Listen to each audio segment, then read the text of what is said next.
F'Malta ġie inawgurat iċ-Ċentru Internazzjonali għall-Iżvilupp dwar politika l-immigrazzjoni fil-Mediterran sabiex joffri taħriġ lil persuni mdaħla f'dan il-qasam.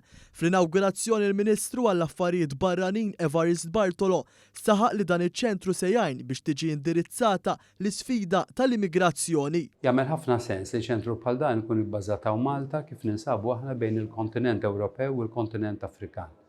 Iċ-ċentru se jkun qed jgħin biex niffaċċjaw l-isfida tal-immigrazzjoni minn ħafna oqsma differenti, tas-sigurtà, tal-ħarsin tal-fruntieri, tal-ġlieda kontra traffikanti, tal-iżvilupp li hemm bżonn f'dawn il-pajjiżi għaliex l-aħjar mod kif in-nies ma jiċċaqalqux li jkollhom xogħol u ġid f'pajjiżhom stess fejn jitwildu u jitrabbew u li mbagħad dawk li jkunu daħlu regolarment ikun hemm qbil mal-pajjiżi minn fejn telqu biex jerġgħu lura.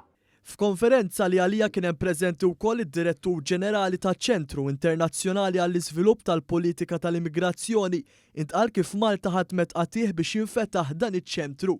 Jappoġġjaw lil Malta kien hemm id-Danimarka, l-Awstrija u l-Unjoni Ewropea bl-involviment tal-Uffiċċju Ewropew ta' appoġġ fil-qasam tal-Ażil u Frontex. Il-Libja u l-Ġordan se jkunu l-ewwel pajjiżi msieħba fin-nofsinhar tal-Mediterran li jkunu involuti fil-proġett u se jipparteċipaw fil-bord ta' tmexxija tal-Istitut tat-Taħriġ. Il-proġett għandu lan ukoll li jinvolvi sħab Mediterranji oħra fosthom it-Tunezija, il-Marokk u l-Libanu. Għal dan iċ-ċentru hemm iddedikat fond ta' 4,300,000 euro.